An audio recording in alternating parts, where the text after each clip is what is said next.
So I heard you're a little bit like Mike Tyson. Yes. So tell us about that. How is it your style is a little bit like Mike Tyson? I mean, it's the way like my side to side, the way I move around, my footwork. So that's basically, and then my power as well. That's what it makes it look like me being with Mike Tyson, like his style. So when you're saying you're moving around, the same kind of style that Mike moves in the ring when he's coming at you? Yes, that's what it is. And I do my bob and weave side to side. That's what it looked like, Mike Tyson. So how did you get the name Night Night? I got the name Night Night because I be putting people to sleep. I've been sparring some heavyweight guys, putting some good work with them and stuff like that. It's been some good work with them. Yeah.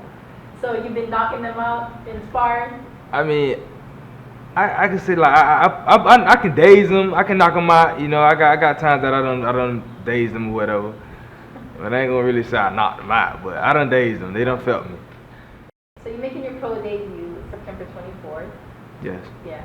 So how excited are you to move from the amateurs to the pros?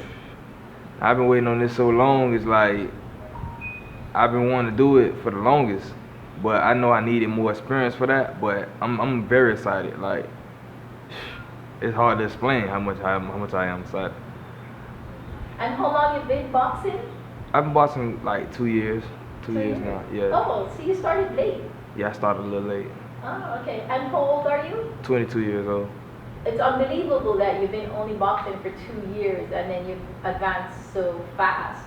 What brought you to this level within 2 years to say, I'm deciding to become a pro?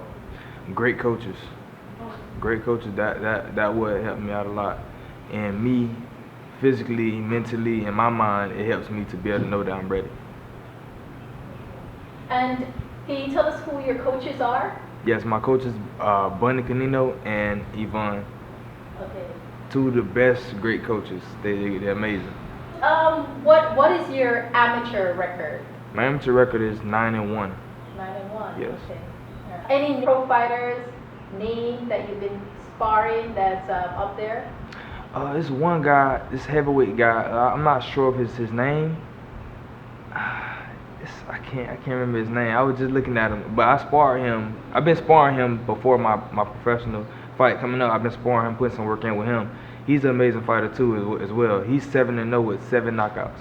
So he's a great fighter. But like I say, Mr. Night Night, I get in there and do my thing. So.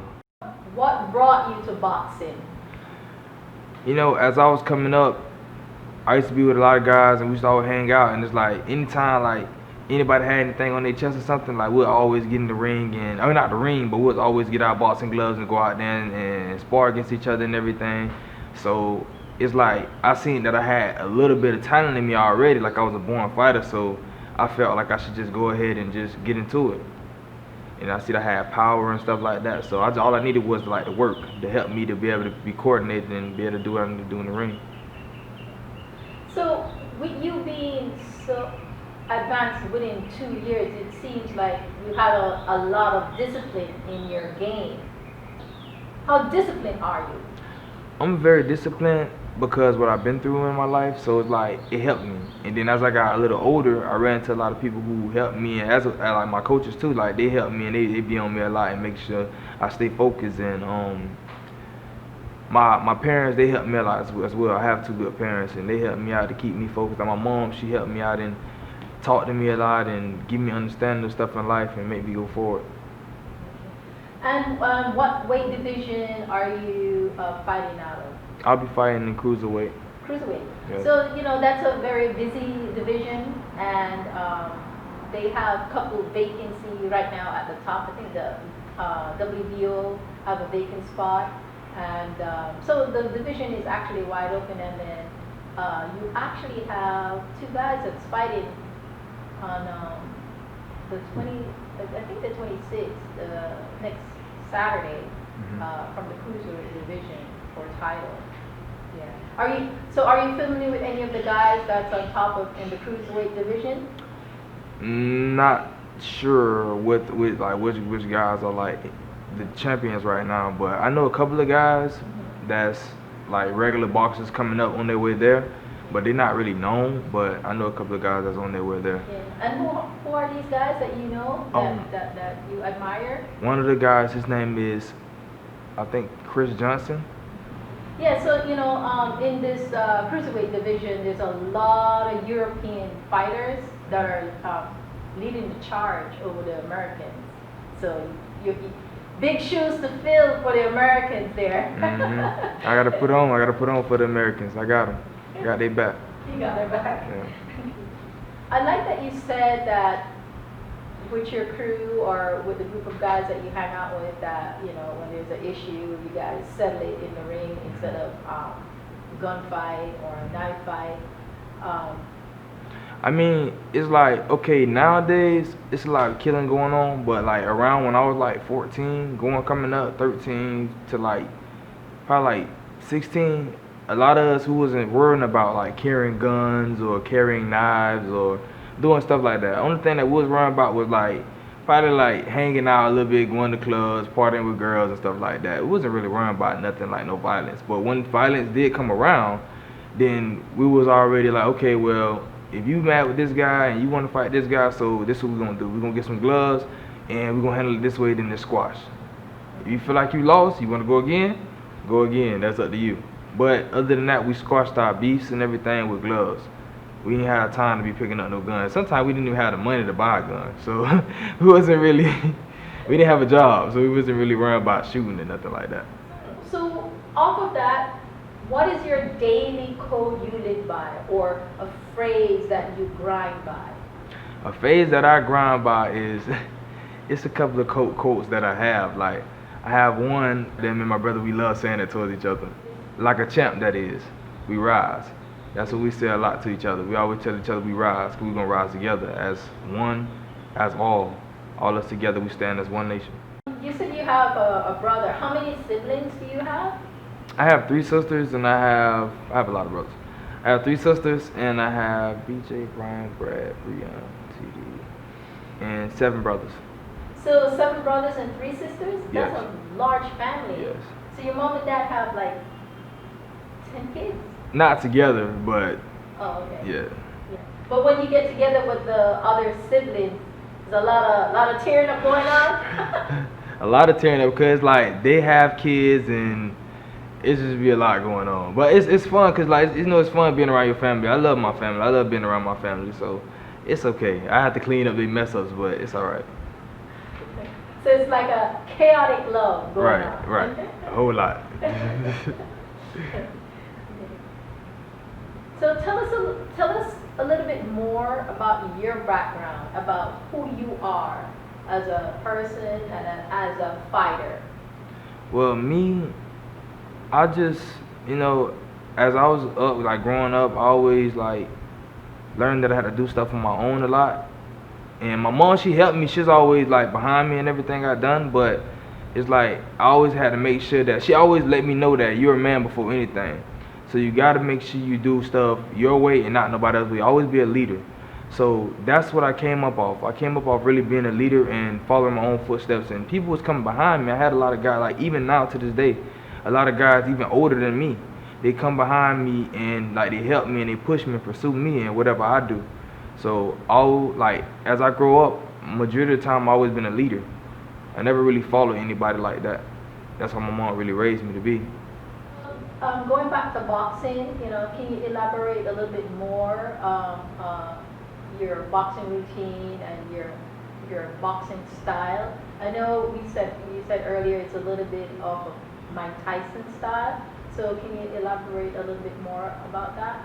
Well, like it's based off like the way I do like my setups is with my Tyson style, but also I look at other fighters too as well, like Roy Jones. I look at Muhammad Ali. I look at a lot of fighters that, like Lennox Lewis as well. I look at a lot of fighters that help me to be able to do what I need to do in the ring and help me to become a future champion, because majority of them fighters, they was champions. So I want to be in they shoes too to see how I feel. But I want to keep my championship. I don't want to lose it. So that's what I have to do, to keep working hard and keep doing what I need to do to be able to keep that championship going. So what other interests do you have besides boxing? I mean, like I was saying before, I'm a family man, so I work as well, but I love my family. Like I be around my family. Like my little brother, he like playing basketball, and I help him out with that. I always be with him, and sometimes I get out there and have to play basketball a little bit. He might beat me a little bit, but at least I know I did something to make him work. I gotta make him work as well as I gotta work. So if you whatever you want to pursue, any family I have that they want to pursue, I get out there and I put myself out there to help them keep going.